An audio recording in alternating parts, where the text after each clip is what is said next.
welcome to another episode of the Attorney Sekou Podcast.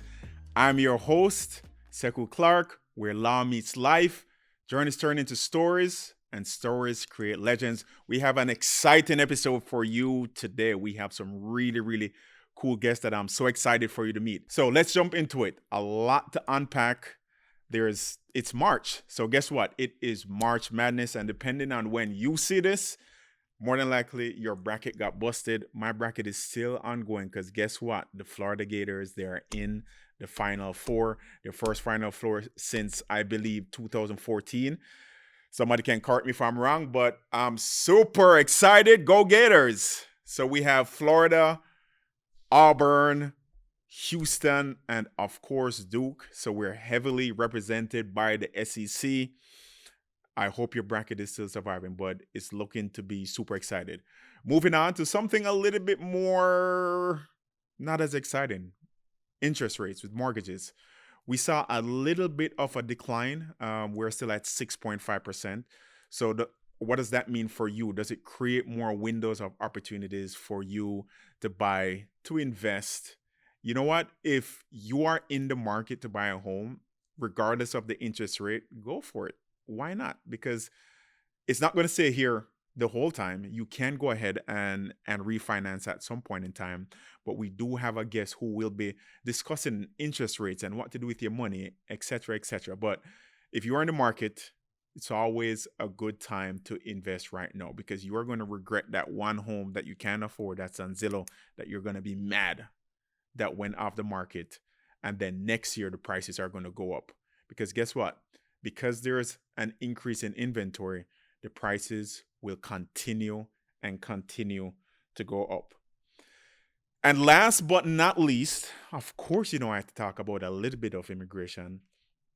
And guess what? It is now President Trump versus attorneys, Trump versus lawyers, but not his lawyers because his lawyers got him off. But no, it's him versus the immigration attorneys.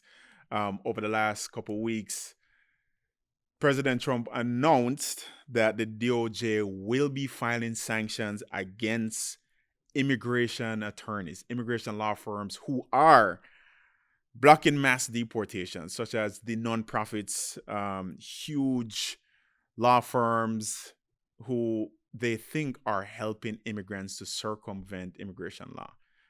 I don't know about you, but the amount of work that we have for people who just want hope, they are exercising their constitutional right because you're here in their country where you do have the right to an attorney. And guess what? Us attorneys, we do have to prepare our clients. We cannot perpetuate a fraud, but we get to assist them with their cases, make sure that they have the best case before the government, right?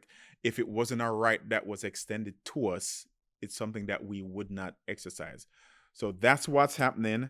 So I know a lot of attorneys are like, yo, I'm going to chill off this immigration stuff. And then you have the other attorneys who are like, let's go, bring it on. I don't know which side you are on. I know which side I am on. So keep it moving. And it's unfortunate, because President Trump has a rhetoric that it is your patriotic duty to want people to get deported because they enter the country illegally. Hey, I'm all for that. And I will say it every single episode. We are not for illegal immigration. Do it the right way. But guess what? There's a culture of having immigrants coming into the country. And a lot of people have benefited. The last time I checked, Mar-a-Lago has a lot of H-2B workers. Disney has probably like the most J-1 workers. And the last time I checked, the First Lady did use an immigration attorney for her immigration process. Also, the First Vice Lady did use an immigration attorney for her immigration process. And guess what? The head of DOJ, the Vice President in Chief, Elon Musk, he did use immigration attorneys for his immigration process. So here we are today, immigration attorneys keep on pushing forward, do it the right way, but never stop fighting. And join us for the rest of the interview. It's going to be an exciting guest today, and looking forward for you to join. Welcome back. And now we have a very, very special guest, two-time Olympian. You may know him as Kung Fu Kenny, but to us it's Kenny. Thanks for making it, brother. Yeah, man. Thanks for coming. Looking lean as always, looking like an action figure. I'm ready. So Kenny, welcome to the show. Welcome. Yeah, thanks for having me on. I appreciate it. Absolutely. And I know your fans will be extremely excited to actually just learn a little bit more about you. All right, so let's just jump straight into it. All right. Who is Kenny? Kid from Rice Lake, Wisconsin. Yeah. Came from adoption. Came from community college. Somebody that's just a fighter and will get the job done no matter what. I love that. And I mean, that really sums it up. And it's such a unique jersey. It's such a unique journey that I have a lot of respect for. So let's kind of walk backwards. So you just finished Paris. You got a silver medal. Yeah. Right. Yeah. Tell us about that experience. I mean, that experience was a night and day experience between Tokyo and Paris. I enjoyed this one a lot more than Tokyo because less stress. And what I mean by that, we had COVID during the Tokyo year and had to wake up every morning, take a test, see if I was positive, negative. Yeah. But the thing that I loved most about Paris was I actually had that full on Olympic experience. And that's something that we didn't have. And I was able to bring my mom, my girlfriend, and a few friends that were there just to support me.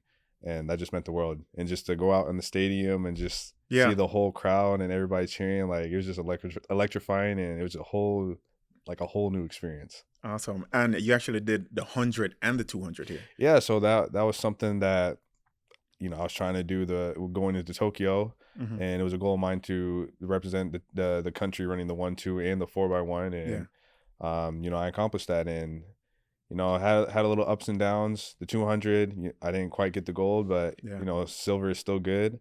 And the 100 meters, I feel like I was still learning a little bit about that race, and it was a good learning experience. And then the 4x1, we had that whole debacle, but it only make us stronger for the future, and learning lessons for that too.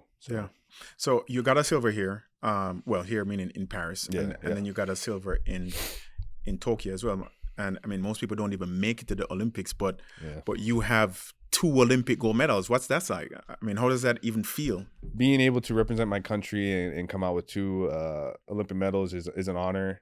And, for me as a competitor, I don't make it as big of a deal because I know what I can do on the global stage. So, making the team is not that big of a deal to me. And it's all about what am I going to accomplish once I get there. And for me, I want to get that gold medal. But so far, I've only gotten 2 silver. So I'm happy about that. But, I'm still hungry to go out and compete and, just attain the glory and more medals. Absolutely. So people just see the medals, right? Yeah. And I mean, you said loosely only two silver medals. What is it like behind the scenes, the grind to get to those medals? Because sometimes people see the Kung Fu Kenny now, right? But they can't appreciate the grind that went behind it. I mean, it's a lot of hard work. Day in and day out, blood, sweat, and tears every single day. Long practices just to run, 9 seconds and 19 seconds, maybe, one time or a few times throughout the year. Just had to make a lot of sacrifices. Got to make sure that my diet's on point. Got to make sure that, I'm not staying up too late. Got to follow my strict routine. And I mean, there's a lot more that it takes in order to become, one of the best in the world. And like, there's 1,000 things I can talk about that will improve and, just make people know like, hey, it's not easy. But, those are a few things that are required. Just, you got to make a lot of sacrifices and, you got to be strict and just be a true professional in order to get to that level. Absolutely. Earlier, you mentioned that you were adopted. Yeah. Right? Do you believe that has impacted your journey in terms of making you fight harder, or no impact at all? I think it does have an impact because, just coming from adoption and also just going into just the junior college and becoming, an Olympian, like the road to that point was, not, I guess it was unethical. Like not most people that come through that journey, won't be an Olympian like me, but, it just showed me that I have a lot of grit and, every single time that I step on a track, I just want to be better and I want to be one of the best to ever do it. And, just to be, I just want to be the best to ever do it. And, yeah, I mean, it definitely does add a little bit more motivation. Do you feel like you're running with something to prove? Yeah, I mean, I just want to prove that no matter what background, I came from or whoever else comes from, that you can accomplish your goals no matter what. And that's something that I prove in every single day. Yeah. And, like I said, I just want to be the best to ever do it and just show people that it can be done regardless of where you come from. I love that. All right, so changing gears, right? So in the world of track and field, Kenny, right? Yeah. The world's fastest man can actually make less than a backup player in the NFL or the NBA. What are your thoughts on where track and field is in terms of how the athletes are being compensated? Well, I mean, I do feel like that we should be compensated a little bit more. Track and field is at a stage. I think we're at a turning point though, where you have the Grand Slam that's kind of coming in, and you have the Ultimate Championship that's coming in, and Diamond League's kind of opening their purse as well. Yeah. So I mean, right now we're not where we're supposed to be at, but there's room for improvement, and I'm seeing that people are trying to make the effort to make the sport better. Also one of the things that I kind of hope we can get to, kind of reveal who's making what with contract wise, because with every other sport out there, every other sport out there kind of shows, what they're making. And I think that would kind of elevate everything else. Cause I could be making this much, but I don't know what my competitor is making, and he could be making way less or way more, but we don't know. Everybody's kind of in the unknown. But yeah, with the Grand Slam and the Ultimate Championship and Diamond League finally upping their purse, like I think we're at a turning point where track and field might shine a little bit brighter than it used to be. Absolutely. So, I mean, I had a conversation with some colleagues of mine, and I feel like Grand Slam, Ultimate Championships, I mean, this should have been done like 10 years ago. Yeah, for sure.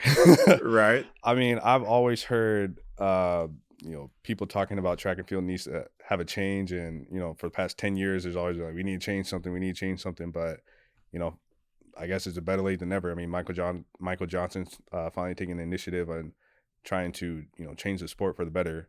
We need to get to a point where we have more broadcasting deals, as he's kind of bringing in, CW, Peacock, and NBC. Yeah. Maybe we can bring in some big name celebrities. Like, we got to make track and field way more interesting, and that'll also bring in the revenue as well. Awesome. So in terms of changes, right? I mean, since the day I met you first, which was probably like 5 years ago till now, your team has grown, which shows, I mean, the growth in you as an athlete, but also just the requirement of what it takes to get to the next level, right? You have your agency, you have your PR team, you have a therapy team. I mean, you've invested a lot in your body. Talk to us a little bit more about that investment off the track that you have to make to be able to shine on top. I mean, like you said, I have a big team, and I mean, coming out of college, not knowing what to really do. I mean, I was lucky enough to find the right people. I found you, and I found my girlfriend, and, you and her kind of helped me find the right people, right massage therapists and all that stuff. But it's very important. I mean, in order to be successful, you have to find that right circle. And every single year, that's all I'm about is just what can I do to improve what can I do to improve myself on and off the track? And when it comes to just most of the investments it's just my body, pretty much. I mean, I have to put a lot of investment. I got to put a lot of investing in my body. With the massage therapist, the physio, you got the chiropractor, and it's not even about the physical; it's also about the mental. So I have my mental coach I got to talk to. Just anything that can kind of make me better. It's a whole community. Yeah, it's a whole community. I mean, we have a team of like 12, 13, 14 people. Yeah. And, I also got my nutritionist. So yeah, it just takes a lot. But yeah, I mean, that's what it kind of takes in order to be successful at this level. Absolutely. So you spoke about the the mental toll that track can have on you, right? Mm-hmm. What are some of the hardest sacrifices that you've had to make? Like, for instance, with your relationships or your health or just even mental health? For me, the biggest sacrifice is just, I guess coming from college too, I can't stay up with my friends too late. Some of the friends I actually had to end up getting rid of because they were going to drag me down, and, I'm going towards this direction. If they were going to hinder that, then, you gotta cut people loose sometimes. And hold on 1 second, just to put a pin right there. So you notice, people, he said there are people in his life that you literally had to cut out because they didn't align with the path that you wanted to go. Kind of dive deeper into that a little bit more. I mean, when I guess it's kind of like coming from the college and becoming a professional. The things that I used to do in college, I can't do as a professional. And, some people won't get that. You got people that say, oh, you changed up, you made some money. Yeah. Why are you acting different? Come out, let's go to a club, stuff like that. All the simple stuff. Yeah. And, you got to set that boundary. And if they're not willing to, go with that, and they always try to overstep their boundary, then, like I said before, you're going to have to let them go. And I mean, it's sad, but, you're trying to level up, and you do want to bring your friends with you. But if they're not trying to follow you and level up with you, then you got to cut them loose. Absolutely. So a lot of times when I see you race, your personality, like, I know you personally, right? You are genuine, you're real, you're down to earth, but I feel like your fans don't get to really see who you are, right? Why is that? On the track, why they do to see? Like on the track, like after the race, you win, you're in the fastest time in the world.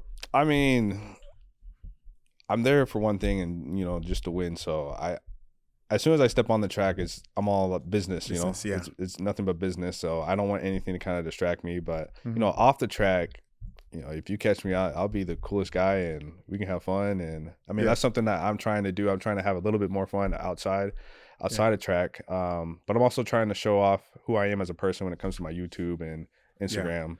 Because not everybody's they're not gonna see that side when I'm out there trying to win races. But that's pretty much why. Changing gears a little bit, right? So as an Olympian, but also a Black Olympian, right? And you have the Tommy Smiths of the world to the Usain Bolts. Do you ever feel any pressure to speak on social issues at all? Or do you believe athletes should just stick to sports? I mean, I don't think it's a, shut up and run kind of thing, but I think that if you're passionate about something, then speak upon it. At the end of the day, I mean, you are an entertainer, but you're also human, so you're gonna have your feelings towards like politics or whatever it is. For me, my passion is more so about advocating for adoption, so that's something I'll speak on. But when it comes to politics, that's something that I'm not in the alley. So if you talk about terrorists and stuff like that, I won't be there. But I mean, it's kind of whoever you are, like your personality. You want to speak up. If you don't, you don't. Changing gears again, most Olympians, right? There's this crazy statistic that most Olympians, unfortunately, won't become CEOs or millionaires.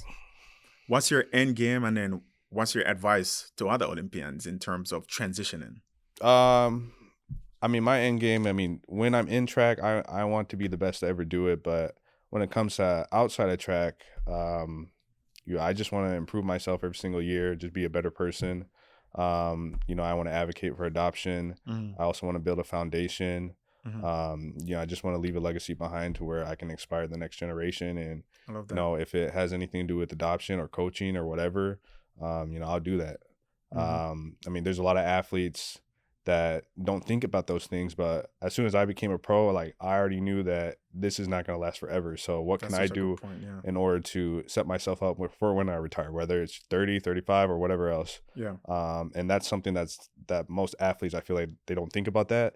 The money's coming in, they kind of spend it. They have their lifestyle, and then kind of when you have a bad injury, or you're on your last leg, or you're about to retire, you're kind of like, I don't know what I want to do. So for me, it was important to just think about that now. So those are things I'm trying to figure out right now. Like I said, adoption is one of the things. I also might do a little bit of public speaking. Nice. So yeah, just.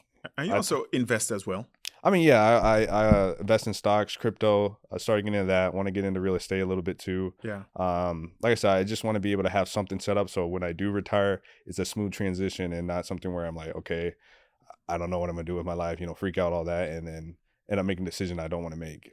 Yeah. And that's something that, I guess advice is invest now. Think about the future. Obviously focus on your track and your sport, of course. but use that as a building block for you to go to the next level. Awesome. All right. So your favorite race? Tell us your favorite race. But I just don't want you to say, "Hey, it's Paris." Boom, boom, boom. I want you to tell me which race it is and walk me through it. So I think right now my favorite race was actually last year at Doha. Oh, I remember that one. Yeah. So I think that had an impact on me because, first of all, it was me and a couple of my teammates were there. Yeah. And we had a good time. But I think the biggest thing for me was kind of like an eye opener, like, okay, I'm still good. Cause with me, I've had injuries every now and then. And 2023, I had, whatever happened that year, a little hiccup, and going to 2024, clean slate, and I haven't PB'd in a while. Yeah. So you kind of have that stuck in your head, like, okay, I'm trying to be the best I ever do. I gotta, do something. And, once the gun went off, I was running for my life. Yeah, hold on. Slow it down. So you're in Doha, right? Oh, yeah. It's hot. Yeah, first of all, it's hot, yeah. It's super hot. In the middle of the desert, And you're in the blocks, right? So this is the 200. What's going through your mind in that moment? For me, it was just to execute and compete. Okay. My teammate, Courtney, you guys represent him. He had the world lead at the Courtney time. was hot. Yeah, he was hot, yeah. So you were in, 1971, actually? 1971. And I was the world lead at the time, so... I knew him and my teammate Kyrie were coming. Yeah. So it's just to execute my race and, get the win. And that's what I did. Yeah. And ended up hitting a PB 67, right? 67 at the time. And I think for me, it was a big deal because I hadn't PB since the Tokyo year. So it's been, 2 or 3 years. Yeah. And I was just say, hey, like, I'm healthy, I'm good. And, this year's going to be really great. So you're known as this like exceptional curve runner, right? So I remember that race, the curve was like sick.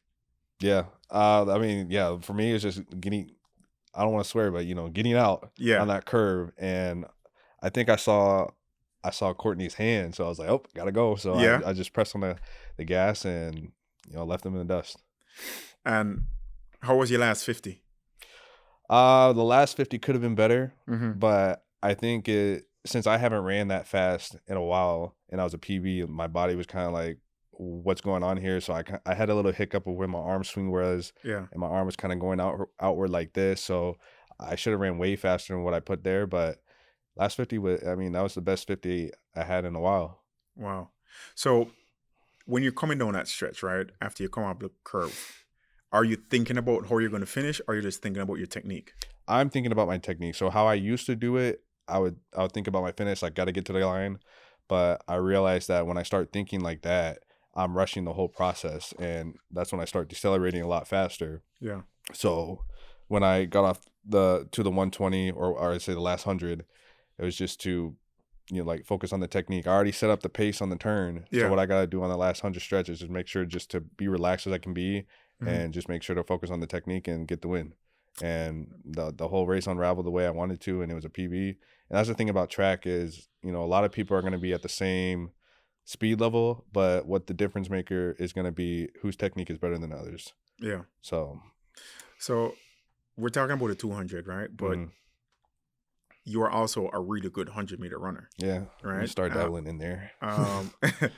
So what do you have to say as people are saying, well, you're just a 200-meter guy running 100? I mean, is that true? Oh, no. I mean, I kind of proved that last year. And I feel like that's been proven. Even in the Tokyo year, I ran 89 and I got edged out. I'm really good in the 100. I mean, I never gotten the chance to really show it. I wanted to get in a few meets here and there, and I just didn't get the opportunity. So, last year was a big year where I was like, okay, we're just going to make sure that I do whatever I need to do to make this team and get the opportunity to be the fastest man in the world.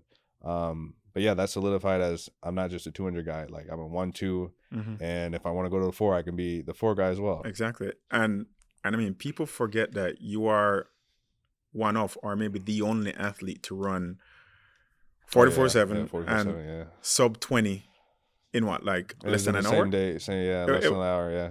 Like an hour in the same day, but you ran the 400 first, and then you came and dropped 19.7. Yeah, that's crazy. The funny thing is, I forget about that too sometimes, because it is a big deal, but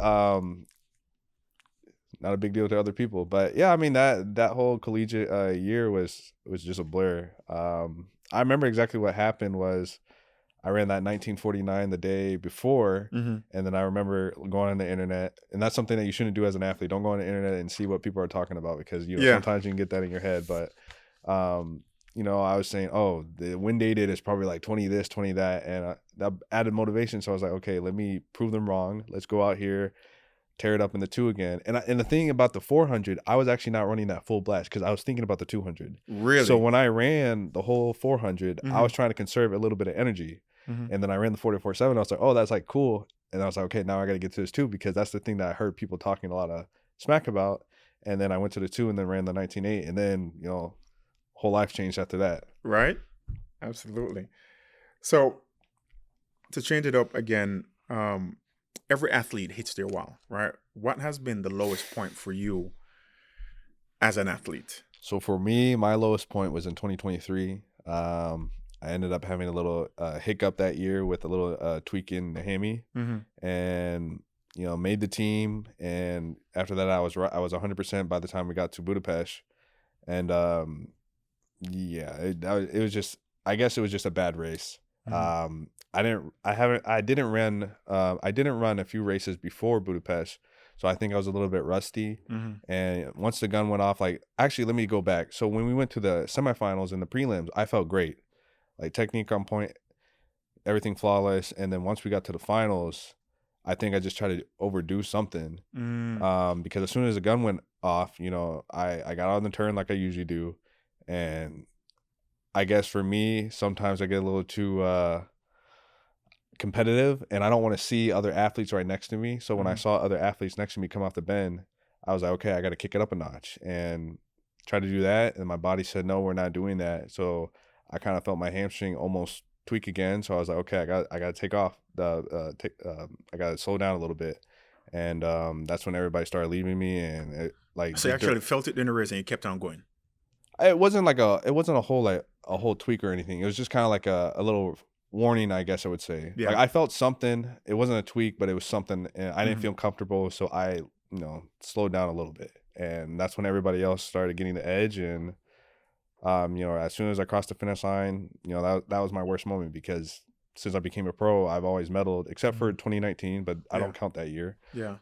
But I've always medaled since I became a pro. And I'm not used to not making the team. And for me, I want to always be better every single time I step on the track. And, I had back-to-back silvers, and now I'm not even on the podium. And that's not making progress. Yeah. And, after that, I took like 2 days of just, I didn't want to talk to anybody. Yeah. And I guess I went in my little darkness retreat, just wanted to stay in my room and all that. Yeah. And yeah, I mean, that was the lowest moment that I had so far. Well, how do you bounce back from something like that? What would you share to athletes who they didn't hit their goal, they got hurt, right? They didn't hit the podium, and to have to get up and go again? I think for me, what I did, I talked to my coach, talked to my girlfriend, my mom, and everybody, like the whole team, and I just looked at film and, looked at what I did wrong and try to take something positive from that. I got on the turn, so that was a good thing, but the other half I had to fix. So in my mind, it was like, okay, one bad race, and the year's not finished yet. I still got a few more races. Let's try to accomplish something. I didn't get the medal that I wanted to get, but, let's see if I can PB again, or let's see if I can get a season's best. So I set like other goals that year and try to hit those. But I mean, yeah, like you're always going to have ups and downs. You just got to make sure to have the right people around you, and you just set some goals just for even when you don't accomplish one goal, you have other goals to achieve. That's a good one. All right. So people say track will never have NFL money, right? Yeah. And that's just the nature of the sport. But I mean, it can grow bigger. What are some other things that they can do? Like, should athletes be racing influencers or NFL guys? I mean, I wouldn't say racing influencers, but I think cross collabing with the NFL players, I think that's something that we should do, and that's something I've been talking about a lot. A lot of the NFL players Who would you have a race? track. Well, it's not Tyreek. It would probably be shoot. Who else is fast? Jalen Waddle. Oh, who's the running back for the the Miami Dolphins? Who's his name? What's his name again? Yeah, I can't remember his name. He's pretty quick. I know he's pretty quick. Yeah. I know another guy that's pretty quick. Raheem Mostert. You got Yeah. Jalen Waddle, DK. I mean, he obviously kind of showed up a couple years back with that one race. He ran like what, 10-3 or 10-2? Yeah, I'll give him a little bit more time to see what he can run. You know. Yeah. But what is the perimeter? Are we running a 60? What are we doing? You know. A 40. Oh yeah, all of them. Any of those guys I would do. But yeah, cross collaborating is something that I think we should do. What's the other thing? We need to bring betting. I mean, I know Grand Slam is they have betting added, so I think that will help the sport if you kind of make that into the Diamond League and just a regular race. We have a regular race here. Let's have DraftKings or whatever the betting platforms are. Yeah. More TV broadcasters. Yeah. Bringing in like some celebrities, having some concerts or something. I mean, yeah, just as a track fan, I mean, you're going to be engaged only so long. So if you can bring in something that will garner their attention more, have them sit there, that brings in more money, more people. That's something I would do. 2025, this season, there's World Championships in Japan. You're not just a 200-meter guy, you're 100, 200. What are the goals that you have? If you want to share them. The same goals I had last year. So, yeah. I want to be 3-time world champion, which is 4x1, 200, and 100. And as I was telling you before, my starts are so much better this year. I saw that.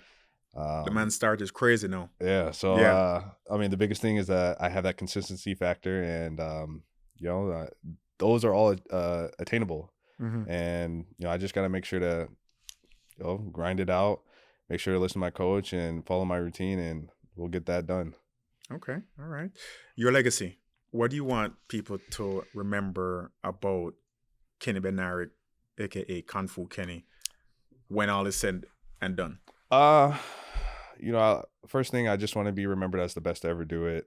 I want to be remembered as a good brother, good son, boyfriend, husband, maybe in the future. Hey. Just somebody that kind of gave back to his community. Just be a legend. I mean, just be able to just give back. For me, it's just that simple. Those simple things. Okay. All right. Kenny, thank you so much for coming out, man. Yeah, thanks for having me. I appreciate it. Yes. All right, welcome to another Vibe of the Week. And we're going to be breaking this down into a business part series, right? So every week we'll be doing different business strategies, business tips, and it will be a part of your Vibe of the Week. So the first thing that I wanted to impart on you today is the 3 important steps when you're setting up your business.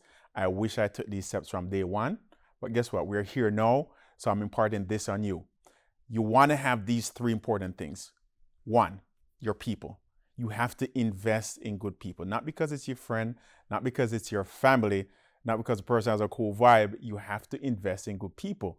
Bring those people on. Even if it costs more than you were willing to spend, it will cost you in the long run. So just get the good person in based on their resume, based on their competence, and if they fit with your culture. Second, make sure you have good systems. You have to have good systems in place that anyone can come into your firm and say, all right, these are the systems that we use for banking. These are the systems that we use to run our business. These are the systems that we use to market, to advertise. You have to have good systems that you're staying on up to date. These systems have to be up to date, and all your team has to train on them. You cannot be working from a spreadsheet. You cannot be working from Google Drive. You have to have good systems in place. And last but not least, you have to have a good process. What is your process? You have to have standards of operations that anybody in your company, in your firm, should be able to pick up these standard of operations and know what the process is in your firm. The process from when somebody picks up the phone to call you to when they call them back to bring that case or sell that product or to do that service. The process to who is going to handle those calls and execute those tasks. And guess what? The process to who will leave the reviews. So good people, good process, and good systems. That's my Bible of the week.